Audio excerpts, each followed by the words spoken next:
پر قطبالدین یار معینالدین تبلیغ کا حق نہیں ادا کر سکا. حضرت خواجہ قطب الدین کہنے لگے حضور 90 لاکھ تو مسلمان کر دیے، اور کیا حق تھا؟ فرمایا نہیں، جب تو تہجد کی نماز پڑھے نا بیٹا اپنے لیے دعا مانگنا تو خدا سے کہنا مولا میرے پیر کی کوتاہیاں معاف کر. وہ جس اعزاز کا تھا وہ کام نہیں کر سکتا. جو بڑے تھے ان کی تو باتیں بڑی تھی. یہ جو ہم چھوٹے آئے ہیں نا نئے، ٹکٹیں دیتے پھرتے ہیں، ٹکٹیں. بے نمازی جاہل ان پڑھ پی ٹکٹیں بانٹتا ہے لوگوں کو، تو بھی بخشا ہے تو بھی بخشا ہے. وہ 90 لاکھ لوگوں کو رائے حق پر لگا کے بھی کہتے تھے نہیں، حق تو یہ ہے کہ حق ادا نہ ہوا، حق تو یہ ہے کہ حق کوئی شے پلے نہیں. ڈٹا ہوا کھڑا ہے مسلمان، ڈٹا ہوا. یہ حساب سنے. کسی نے حضرت ابو ہریرہ سے کہا کہ کوئی ایسی حدیث سناؤ جو آپ کو بھی بڑی محبوب ہو. حضرت ابو ہریرہ نے چیخ ماری، رونے لگے اور بے ہوش ہو گئے. پھر ہلایا، پانی پلایا، اٹھے، کہا حضور بات کی تھی، حدیث سنائے. پھر رونے لگے. ہمیں تو نہیں نہ رونا آتا، ہمیں تو تب آتا ہے جب بیٹا بات نہ مانے، ہمیں تو تب آتا ہے جب کاروبار میں نقصان ہو جائے، ہمیں تو تب رونا آتا ہے جب ہمارا کوئی دوست ہمارے بارے میں غلط بات کر دے، بے عزتی دنیا کی ہو جائے. حضرت ابو ہریرہ 3 دفعہ ہوش آیا، 3 دفعہ روئے اور کہنے لگے عزیزو یہ وہ والی حدیث ہے کہ میں سوچتا بھی ہوں تو میں تڑپ اٹھتا ہوں. کہا کون سی حدیث؟ تو حضرت ابو ہریرہ کہنے لگے میں نے نبی پاک سے سنا ہے قیامت میں سب سے پہلے علماء کا حساب ہوگا، سب سے پہلے علماء کا. رب کریم فرمائے گا تمہاری دین کے نام پر بڑی موجیں تھیں، تمہارے بڑے پوسٹر چھپتے تھے، لائنیں بنا کے لوگ تمہارے ہاتھ چومتے تھے، لوگ تمہاری گڑی کو بھی چومنا اپنے لیے سعادت سمجھتے تھے. بتاؤ میرے رسول کے نام پر کھانے والوں کیا کر کے آئے ہو؟ عمل بتاؤ، عمل. موج بڑی کی نا تم نے، بتاؤ عمل. علماء عالم عرض کرے گا اے اللہ میں جگہ جگہ تیرے رسول کے دین کی بات کرتا تھا، میں قرآن کے درس دیتا تھا، میں راتیں بیدار رہ کے تیاریاں کرتا تھا، میں جو بن سکا کیا. رب فرمائے گا نہیں، تو نے تو اس لیے کیا تھا کہ لوگ تجھے پیر صاحب کہیں، مولانا صاحب کہیں، تیرے نعرے لگائیں تو لگے نہیں پھر تیرے نعرے، پھر لوگوں نے لمبے لمبے القابات پکارے نہیں تیرے. حضور سید عالم علیہ السلام فرماتے پہلا حساب اس کا لے گا جو عالم کہلاتا تھا. رب پوچھے گا تجھے طاقت دی، ہمت دی، بولنے کی صلاحیت دی، اپنے فضل سے دی، بتا کیا کما کے آیا ہے. حضرت ابو ہریرہ روتے ہیں، کہتے ہیں میں بھی تو حدیثیں سناتا ہوں، میں بھی تو عالم ہوں، میرے پیچھے بھی تو لوگ بھاگتے ہیں. لوگوں بتاؤ اگر اللہ نے ابو ہریرہ سے پوچھا تو کیا جواب دے گا؟ اللہ فرمائے گا علماء کے لیے بخاری مسلم ہے، یہ اٹھاؤ اور جہنم میں ڈال دو. امام غزالی فرماتے ہیں اگر کسی عالم کو سزا ملی تو سب سے سخت عالم کو ملے گی. دعا فرمائے اللہ میرے جیسے لوگوں کو ہدایت کا رستہ عطا فرمائے، اور جو کہتے ہیں سمجھتے ہیں اللہ اس پر عمل کی توفیق عطا فرمائے. فرمایا حضرت ابو ہریرہ نے دوسرے نمبر پر سخی اللہ کی بارگاہ میں کھڑا کیا جائے، مالدار. رب فرمائے گا بول کچھ ایسے بھی تھے جن کے پاس شام کی روٹی نہیں تھی، تجھے میں نے تیری تجوری بھر کے تجھے دولت عطا کی، تجھے وراثت میں میں نے مربے دیے، جائیدادیں دی. بتا وہ کچھ وہ تھے سویرے مزدوری کرنے جاتے تھے، کما کے لاتے تھے، ہزاروں روپیہ تیری بینک میں پڑا تھا، بتا کیا کیا تو نے؟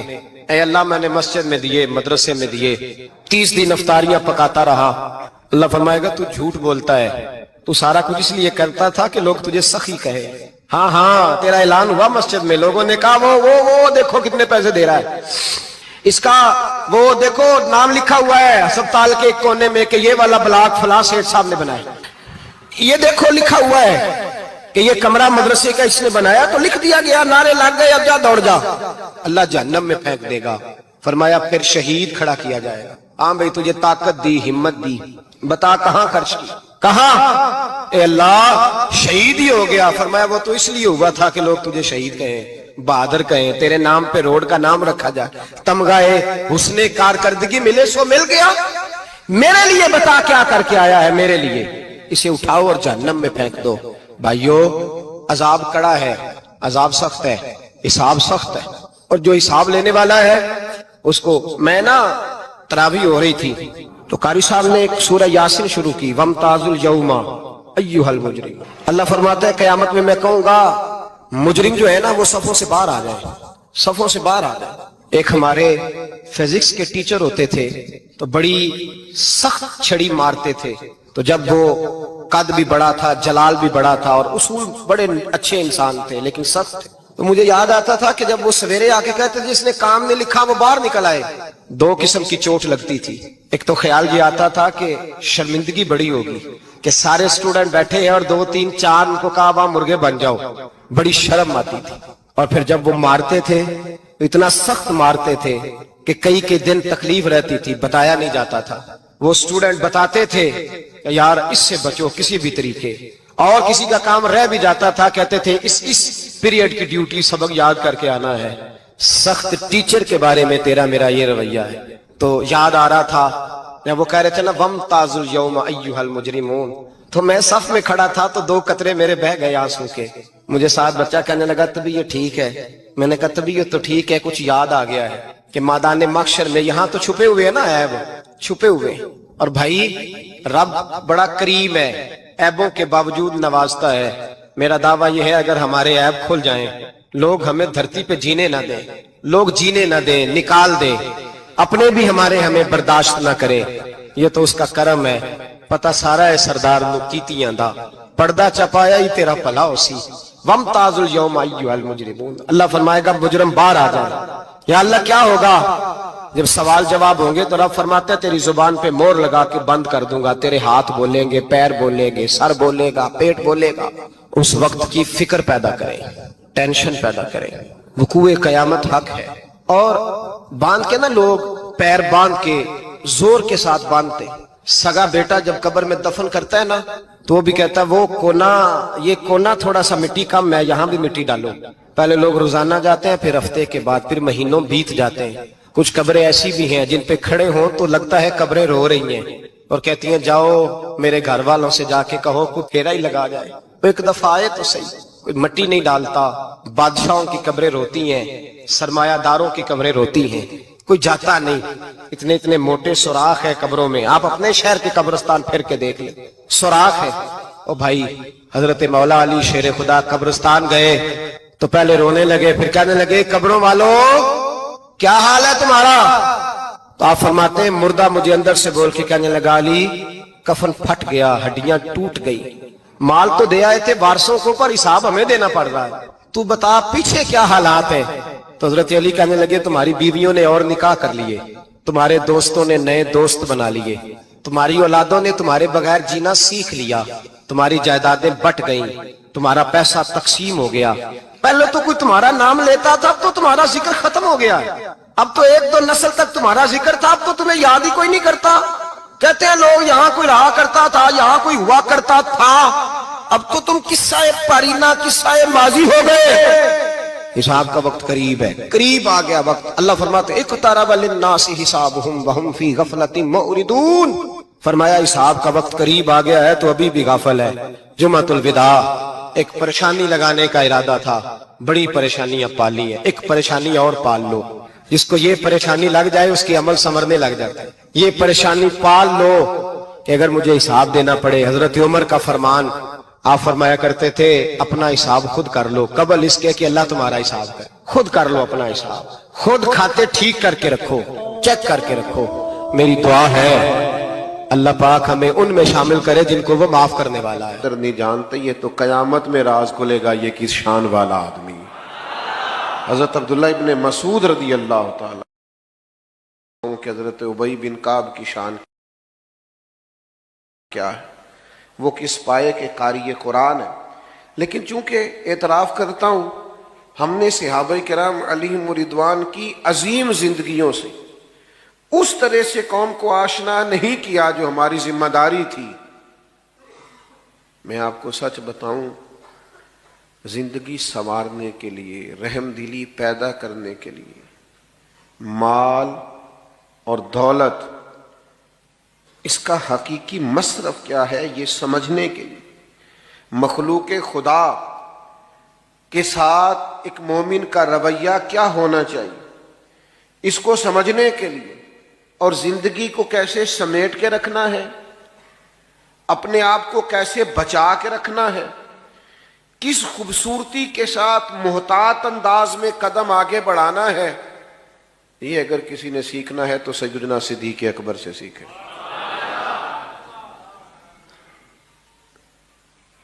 بہت تذکرہ ملے گا آپ کو کتب سیرت میں سیدنا عمر فاروق رضی اللہ تعالیٰ عنہ کے دور خلافت کا، اور اس میں کوئی شک نہیں کہ ایک عظیم پروقار اور مضبوط خلافت سیدنا عمر فاروق نے کی۔ اسلامی حدود کو 24 لاکھ مربع میل تک پھیلا دیا، بہت ساری فتوحات ہوئیں، لیکن آپ کبھی تاریخ کے ورق الٹ کر دیکھیے، آپ کو پتہ چلے گا کہ یہ جو مضبوط خلافت حضرت عمر نے کر کے دکھائی ہے نا، یہ مضبوط خلافت انہیں دی سیدنا صدیق اکبر نے۔ وہ جو فتنے سر اٹھا رہے تھے ان کا سر وقت پہ کچل دیا، جو پیچیدگیاں پیدا ہو رہی تھیں وہ ساری وقت پر سیدنا ابوبکر صدیق نے ختم کر دی، ایک بہترین نظام خلافت بنا کر جناب عمر کو دیا۔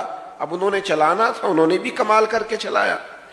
کچھ چیزوں میں بڑے ہی رسیلے تھے، سجیلے تھے سیدنا صدیق اکبر، بڑے سمجھدار تھے، معاملہ فہم تھے، چیزوں کو سمجھتے تھے۔ ایک تو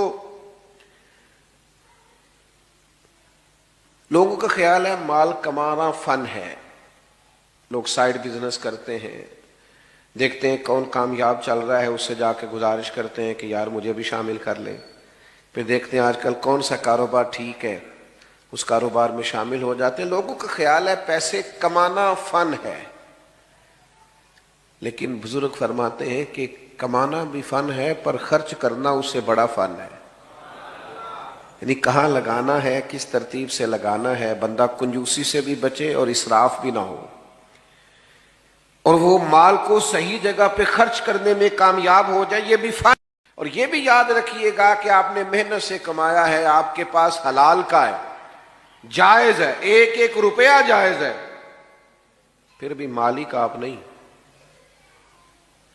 کیونکہ مالک ہوتے تو حساب تو نہ دینا پڑتا، مالکوں نے کبھی حساب نہیں دیا۔ لیکن یہ جو ہمارے پاس ہے ثم لتسألن یومئذ عن النعیم، ایک ایک نعمت کا سوال ہوگا، اور صحیح بخاری میں موجود ہے، حضور فرماتے ہیں قیامت میں اللہ یہ بھی پوچھے گا کمایا کہاں سے تھا، اور یہ کہاں کیا تھا، چونکہ ہم مالک حقیقی کمانے، میں نے کہا جائز طریقے سے کمانے کے بعد بھی ہم اس کے حقیقی مالک، چونکہ مالک اللہ ہے تو اللہ کی رضا کے مطابق خرچ کرنا پڑے گا۔ حضرت صدیق اکبر کا کمال یہ ہے کہ کمال طریقے سے کمایا، پر اس طرح خرچ کیا کہ خرچ کر کے اللہ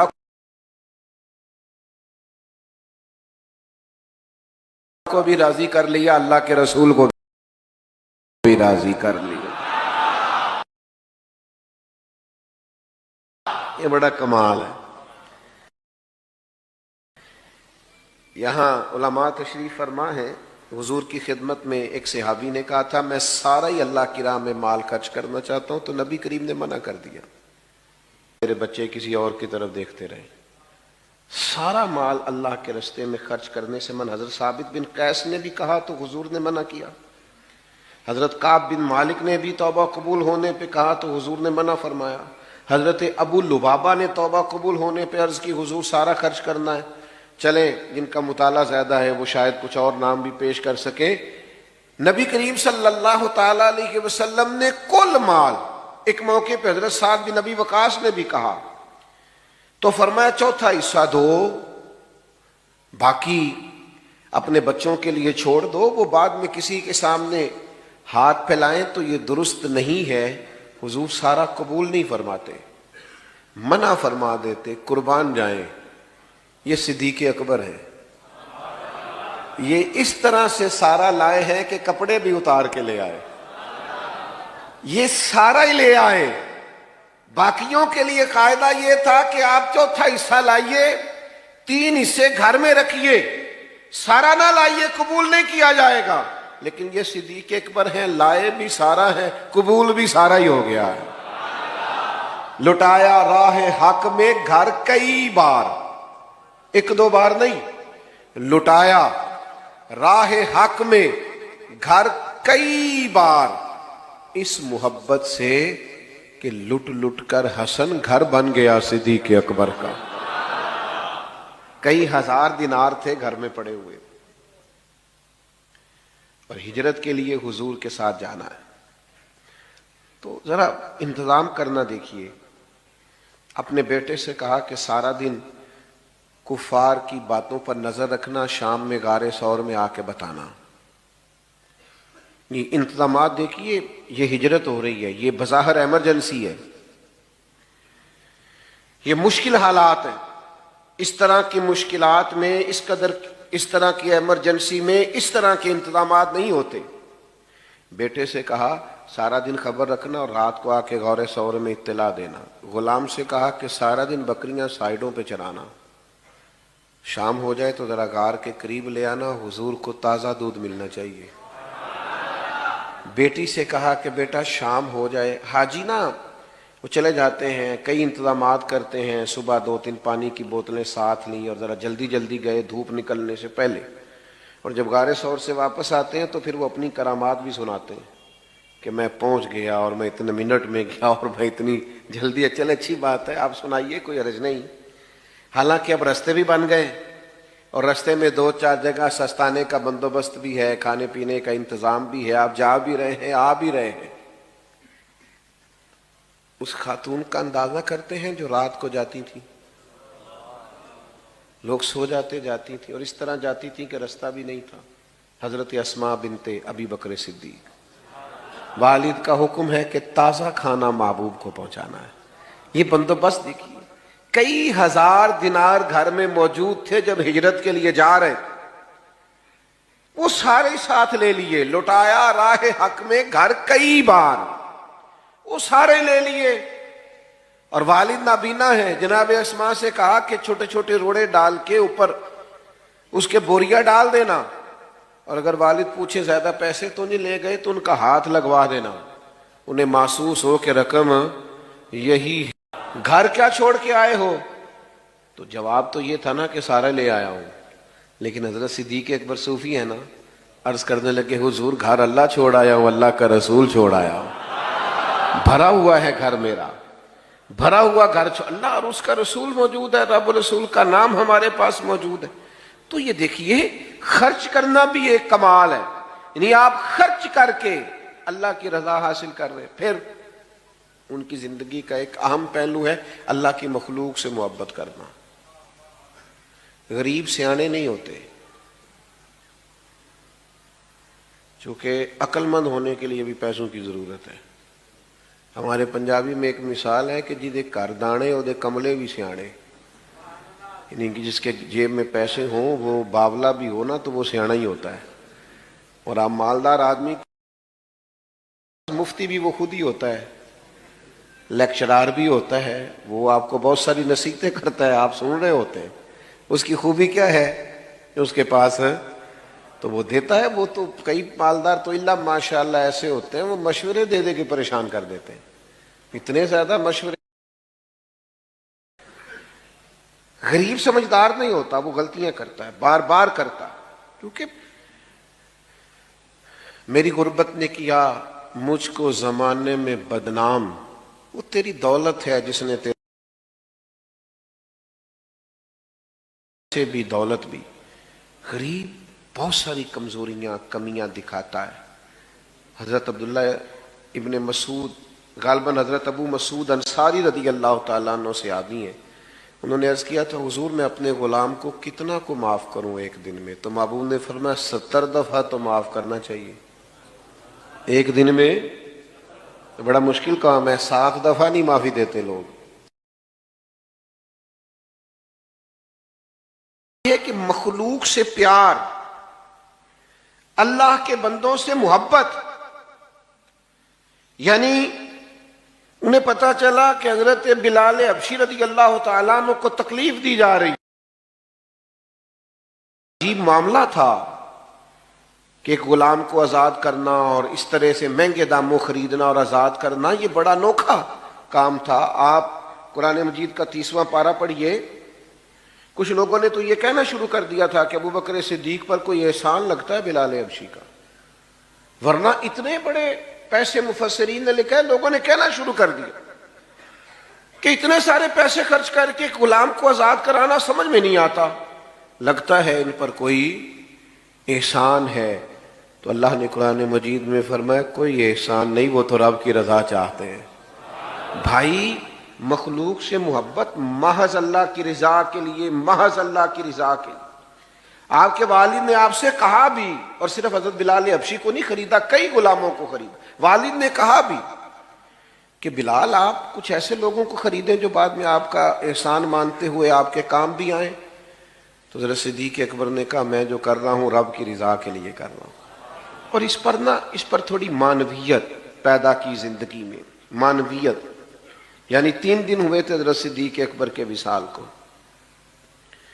حضرت عمر فاروق رضی اللہ تعالیٰ عنہ امیر المومنین بنے تو حضرت عمر فرماتے ہیں 3 دن ہوئے تھے ابھی ان کے وصال کو، تو 2-3 بچیاں چھوٹی چھوٹی روتی ہوئی آئیں اور مجھ سے آن کر کے کہنے لگی کہ آپ خلیفہ بنے ہیں۔ میں نے کہا میری ڈیوٹی لگی ہے۔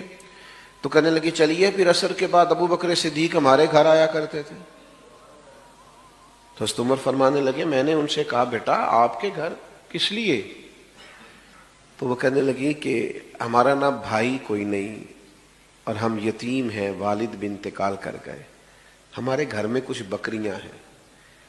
جناب صدیق اکبر روز آتے تھے اور بکریوں کا دودھ دھو کے ہمیں دے جاتے تھے، کچھ پی لیتی تھیں، کچھ بیچ کے گزارا کر لیتی تھی۔ 3 دن ہو گئے ان کے وصال کو، میری بہنیں اور میری اماں روتی ہیں، بکریوں کا دودھ کون دھوئے گا؟ پتہ چلا ہے آپ امیر المومنین بنے ہیں تو چلیں گے؟ تو حضرت عمر فاروق اٹھے اور داڑھی مبارک پر آنسوؤں کے قطرے گرنے لگے، فرمانے لگے بیٹا مجھے تمہارے گھر کا نہیں پتا، تم آگے آگے چلو میں پیچھے پیچھے چلتا ہوں۔ ابھی گلی سے گزر ہی رہے تھے کہ ایک صحابی ملے، کہا امیر المومنین کہاں جا رہے ہیں روتے ہوئے؟ تو جناب سیدنا عمر فرمانے لگے یار یہ ابو بکر صدیق میرے لیے رستہ ہی بڑا مشکل کر گئے، کتنا مشکل رستہ بنا گئے، جگر راہ وفا میں نقش ایسے چھوڑ آیا ہوں کہ جس منزل دیکھیے نا کس ترتیب سے مخلوق خدا کا پیار ہے کہ خاتون ہے اور گھر میں کام کاج کرنے والا کوئی نہیں، اور امیر المومنین جا کے جھاڑو دے رہے ہیں کسی کے گھر میں۔ لوگوں کو آج ملتا ہی نہیں کہ بھلا ہم خدمت کریں تو کہاں سے شروع کریں، وہ جھاڑو دے رہے ہیں، برتن دھو رہے ہیں، پانی بھر کے لا رہے ہیں، خدمت کر رہے ہیں۔ او بھائیو ان لوگوں سے رستے پوچھو، اپنے لیے اہداف کا تعین کرو۔ یہ کشادہ رستے دے رہے ہیں، غیر مبہم اور واضح رستے دے رہے ہیں، ہمیں بتا رہے ہیں کہ اس طرح کر کے آنا اللہ راضی ہو جائے گا، یہ رستہ ہے اس کے قرب کے پانے کا۔ لیکن اگر مزاج اس طرح کا ہوگا تو پھر بات آگے بڑھے گی۔ اگر طبیعت اس طرح کی ہو، کچھ لوگ ایسے ہوتے ہیں جو نیکی اور تقوی کا مزاج بنا لیتے ہیں، وہ کبھی کبھی نیکی نہیں کرتے، نیکی ان کے مزاج کا حصہ ہوتی ہے اور بڑی سہولت سے ان سے نیکی ہوتی ہے، مزاج کے نیک ہوتے ہیں۔ ہمارے ہاں تو لوگ خود ہی طے کر لیتے ہیں جی نہیں میں دنیا دار ہوں۔ حضرت میں کیسے آپ کو بتاؤں، ہم دنیا دار لوگ ہیں۔ تو میں نے کہا دین میں تو کوئی دنیا داری نہیں، رزق حلال کمانا تو دین ہے۔ سچا تاجر تو قیامت کے دن نبیوں کے ساتھ ہوگا۔ آپ نے کس کو دنیا بنا لیا ہے؟ ہاں آپ بددیانتی نہ کیجیے، یہ دنیا داری ہے، جھوٹ نہ بولیے، یہ دنیا داری ہے، دھوکہ نہ دیجیے۔ یہ وہ چیزیں ہیں جو دنیا داری کے عرف میں آج کل غلط طریقہ اختیار کر کے کسی چیز کا حصول کرنا، یہ تو دنیا داری ہے۔ لیکن آپ سراپا نیکی بنیے، مزاج نیکی والا ہو، طبیعت نیکی والی ہو۔ نیکیاں تو ہر روز انسان کے پاس موجود ہوتی ہیں، دین نے تو ہر وقت خیر کرنے کا کہا ہے، نیکیوں میں ایک دوسرے سے سبقت لے جانے کا کہا ہے۔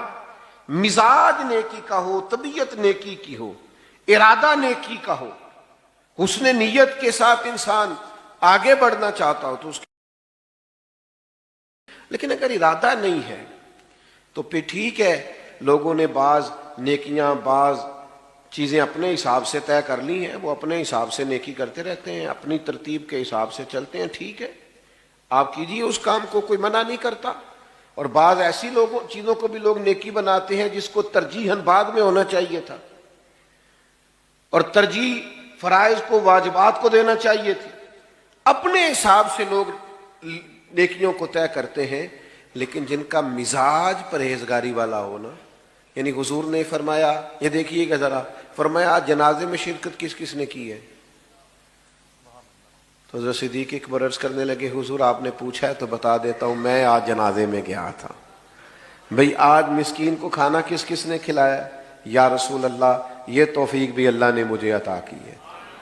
حضور نے پوچھا آج نفلی روزہ کس کس نے رکھا ہے؟ تو حضرت صدیق اکبر عرض کرنے لگے حضور آپ کے غلام کو اللہ نے توفیق عطا فرمائی.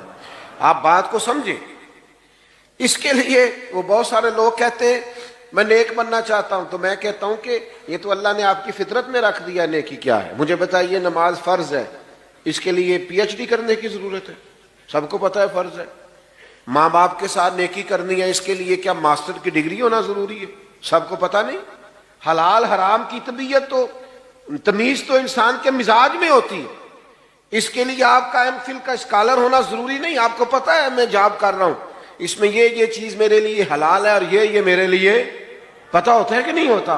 تو بھئی آنکھوں میں پٹھی باندھ لینا، جھوٹی تسلیاں دینا، اپنے آپ کو دیتے رہے، گزارا کرتے رہے. ہر آدمی نے اپنے آپ کو مطمئن کرنے کے لیے کوئی نہ کوئی دلیل رکھی ہوتی ہے، رکھیں، لیکن نیکی کا مزاج انسان کی فطرت میں شامل ہوتا ہے، وہ نیکی کرے. یا رسول اللہ میں نے نفلی روزہ بھی رکھا ہے، مسکین کو کھانا ہے، جنازہ بھی پڑھا ہے. تو بھائی جناب صدیق اکبر کی سیرت سے سیکھیے. مال کے خرچ کرنے کا کمال اپنی زندگی میں پیدا کیجیے، خرچ کرنے کا فن اپنی زندگی میں. مجھ سے ناراض نہ ہونا، ہمارے ہاں نا والدین پر خرچ کر کے بھی لوگ بتا رہے ہوتے ہیں کہ ابا جی کو آج میں نے کرایا. تو بھئی آپ کے ابا جی تھے، آپ نہیں کرانا تھا. بات سمجھ رہے؟ یہ بتانے والی بات ہے. ابا جی آپ کے ہیں تو کس نے کرانا تھا؟ نوجوان نے عرض کی یا رسول اللہ مجھ سے میرے والد میرا مال مانگتے ہیں. تو شارحین حدیث نے لکھا ہے یہ وراثت کا مال نہیں تھا، اس کا اپنا کمایا ہوا. ابا جی مانگتے ہیں. تو حضور نے جواب کیا دیا؟ فرمایا تو بھی اپنے باپ کا ہے، تیرا مال بھی تیرے باپ کا ہے، مانگنے کی کیا بات ہوئی؟ تو خرچ کرنے کا فن زندگی میں سیکھیے کہ اگر آپ تھوڑا سا خرچ کر کے ماں باپ کو راضی کر سکتے ہیں، آپ اللہ کی مخلوق کی خدمت کر سکتے ہیں، تو اس فن کو سیکھیے، اس پر عمل کیجیے. اور دوسرا میرے عزیز، مخلوق خدا سے خدمت کیجیے تو اللہ کی رضا کے لیے. بندوں کے شکریہ کا ان کے لیے تو ظاہر ہے اور طرح کا. آپ گندے ہوئے ہوں، آپ کی طبیعت ہو، یعنی جو نیکی بھی آپ کو ملے، نبی کریم علیہ السلام نے فرمایا تم نے نیکی کو حقیر نہیں سمجھنا. کچھ نہ ہو سکے تو اپنے بھائی سے مسکرا کے بات ہی کر لینا، اللہ صدقے کا ثواب عطا کر دے گا. نیکیاں اکٹھی کرتے رہو. تو صحابہ کی زندگیاں کشادہ رستوں کا پتہ دیتی ہیں، صاف ستھرے رستوں کا تعین ہے. یہ جو لوگ کہتے ہیں نا کہ ہم کدھر جائیں اور کس طرح چلیں، تو بھائی ادھر آؤ اور اس طرح چلو. جو رستہ ان لوگوں کا ہے، تیرے غلاموں کا نجات وہ کیا بھٹک سکے، جو یہ سراغ لے کے چلے، اس رستے پہ چلیے. صحابہ اور اہل بیت کے طریقوں پر عمل کیجیے. اور ایک بات ہمیشہ اپنے ذہن میں رکھیے کہ ہمیں ان سے سیکھنا ہے، ان کی ڈگریاں نہیں چیک کرنی. نہیں سمجھ آئی مسئلے کی؟ ٹیچر آیا نا کلاس میں پڑھانے کے لیے، بات ختم کرنے لگا تھا تو ایک بات ذہن میں آ گئی، میں نے کہا کر دوں. ٹیچر آئے نا، چلیں آپ سمجھ لیں کہ فرسٹ ایئر کی کلاس بیٹھی تھی، تو ٹیچر نے آ کے کہا اردو کی کتابیں نکالیے. تو اردو کے ٹیچر آئے تو اب ایک صاحب اٹھ کے پوچھیں ان سے کہ سر آپ پڑھانے کے لیے آئے ہیں تو آپ ایم اے اردو ہیں،